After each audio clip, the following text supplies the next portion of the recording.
다음 질문은 이제 치즈버거님이 남겨주신 질문인데, 긴축 불가라고 말씀 항상 하시는데 거기에 동의를 하는데 대통령이 누가 되든 긴축 불가인 건 맞는데 갚을 생각도 없는 채권을 계속해서 발행한다면 미국은 계속 우상향하는 거 아닌가?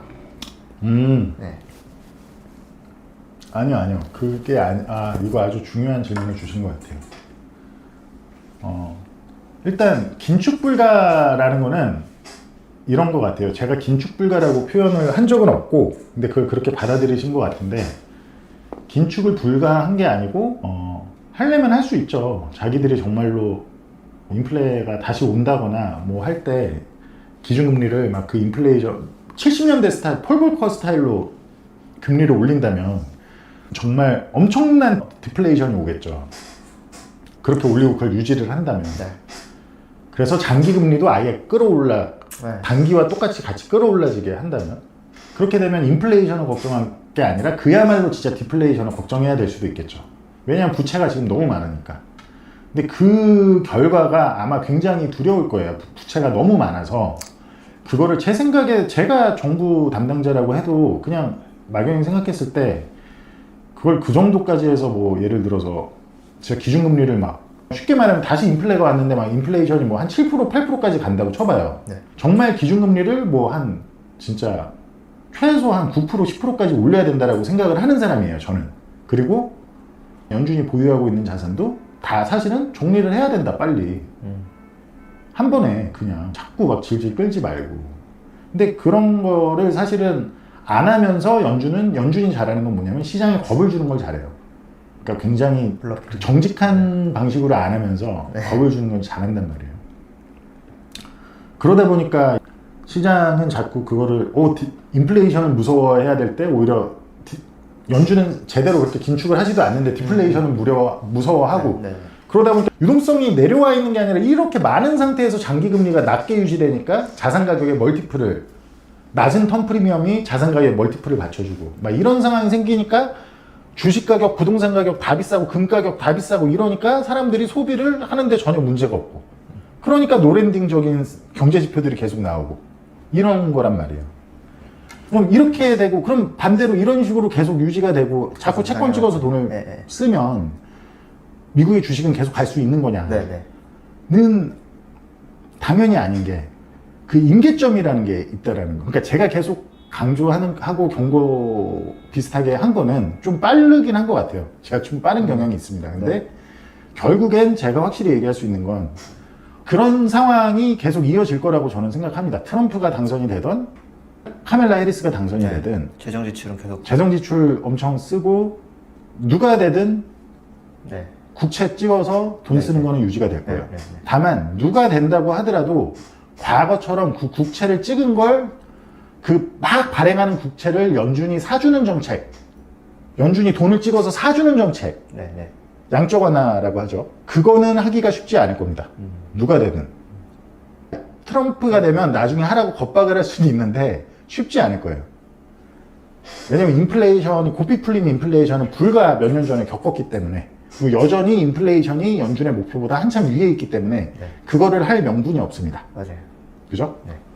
그럼 그런 상황에서 정부가 돈 빌려줘 하고 국채 찍어주는 거를 사주지 못하는 상황에서 정말 시장 참여자들이 순수하게 사줘야 되는 거예요. 그러면 하다못해 한국의 많은 분들 미국 국채 사준 이제 기관하고 나라들이 안 사주니까 갑자기 개인들한테 제가 계속 왜 국채에 대해서 위험성을 과거부터 계속 경고를 하냐면, 왜 기관들도 안 사주고 나라들도 안 사주고 기관하고 나라들이나 중앙은행들이 다 금 같은 걸 많이 사는데 왜 개인들이 갑자기 뒷북을 쳐서 사주시냐라는, 왜 돈을 빌려주냐고요, 미국의 정부에.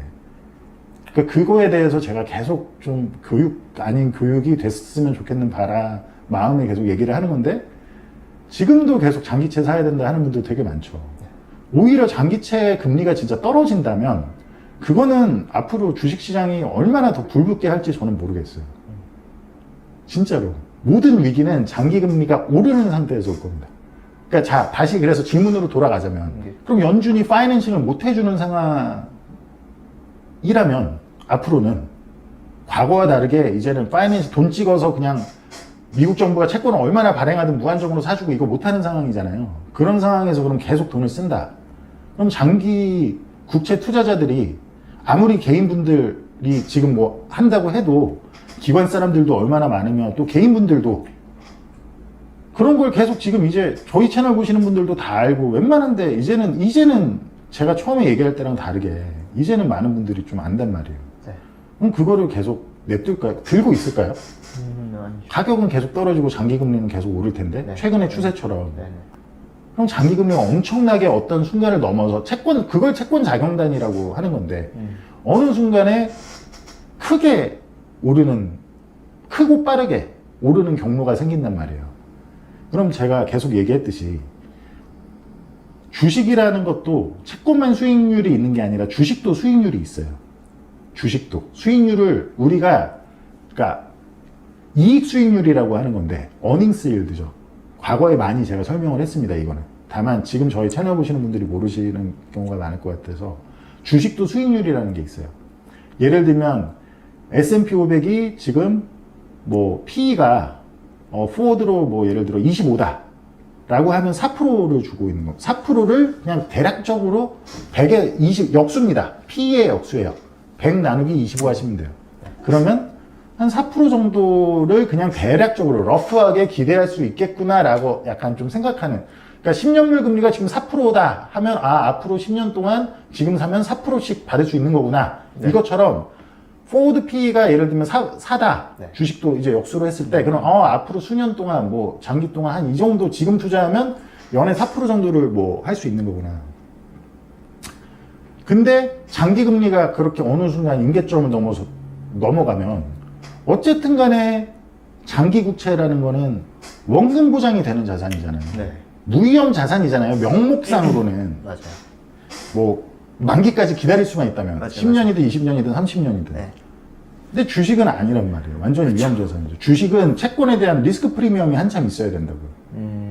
심지어 지금 듀레이션물에 대해서 얘기하고 있잖아요. 장기 국채 그리고 주식도 S&P 500 같은 건 기술주가 많이 들어있는 듀레이션이 긴 자산이라고요. 그러니까 어느 임계점이 넘어가면 주식의 멀티플이 크게 타격을 받을 수밖에 없게 된다고 저는 생각을 합니다. 똥값이 되겠네.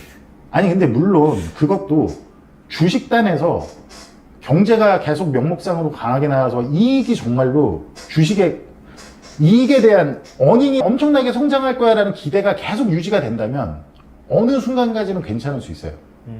왜냐면 멀티플이 수축돼도 어닝에서 실현이 될 수도 있을 거야. 실제 기업들이 멀티플이라는 건 뭐죠? PE는 뭐죠? 버는 거 대비 몇 배로 기업 가치가 평가되느냐잖아요. 네네. 그죠? 반대로 어닝은 기업이 실제 얼마를 버느냐잖아요. 네. 이거는 정확히 하셔야 되는 게 M7 기업들 같은 경우는 장기금리가 내려가서 멀티플이 확장돼서 뭐 주가가 이거라기보다는 M7은 엔비디아도 그렇고 실제로 어닝이 엄청나게 기대가 올라갔었고 근데 실제 어닝에 엔비디아는 특히 어닝을 달성을 했습니다. 네. 이해되세요? 네. 다만 최근에 이제 나타나는 형상은 500개 기업 중에 이제 7개 빼고 이제 나머지 494개 그 M7 빼고 뭐 나머지 494개도 멀티플의 확장을 어닝의 성장으로 메꿀 것이냐 이게 발현된다면 주식은 계속 좋을 수가 있다라는 거예요. 지금의 높은 가격을 유지하려면 기대가 내년에 포워드 어닝에 대한 기대가 더 높아져야 되거든요. 더 높아져야 되는데 그것도 실현하고 이게 여기서 또 이렇게 집값으로 이것도 실현하고 이게 계속된다면 장기금리가 아무리 높아져도 산술적으로 이론적으로는 될 수가 있어요. 근데 이제 그거는 불가능한 얘기라는 얘기고 제가 생각하는 그 멀티플의 타격이 가는 거는 10년 기준으로 어쨌든 4% 중후반 중반만 넘어가도 조금씩 입질이 왔다고 생각을 하는데 아무튼 4.7, 4.8 정도 생각을 하고 있습니다. 답변이 충분히 됐을 것 같습니다. 네, 뭐 이게 되실지 모르겠는데 네, 됐을 것 같습니다. 미국이 인플레이션을 막지 못해서 네. 만약에 달러에 대한 신뢰가 무너진다면 미국채 금리랑 신흥국 시장 금리랑 디커플링 되는 건가라고. 그런 상황이 와서 이제 미국 금리가 되게 올라간다. 네. 그거는 진짜 어려운 질문이신데 그 상황에 미국 금리가 올라가는데 그게 달러가 강해지면서 우리가 보통 알고 있는 네. 그러니까 기준금리는 묶여있는데 장기금리가 막 튀는 현상 있잖아요. 그런 현상이 진짜 나타나는데 달러가 강해진다 하면 당연히 신흥국 금리도 올라갈 거고요. 어떤 텐트럼적인 상황이겠죠. 그 상황은. 그래서 장기금리가 막 올라가는 상황이 생기는데 텐트럼적으로. 네.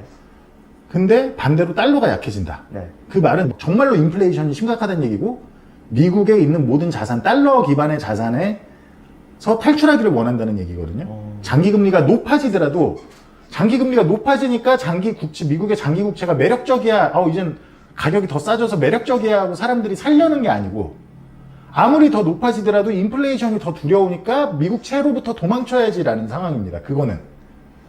그러니까 가장 그게 무서운 상황이에요. 미국 채 금리가 오르는데 달러가 약해진다라고 한다면 네. 그 상황은 거의 궁극의 상황일 거예요. 그리고 그 상황 정도 되면 연준도 어떤 식으로든 개입을 하려고 할 텐데 그 개입이 오히려 더 큰 부작용을 만들어낼 수도 있고요.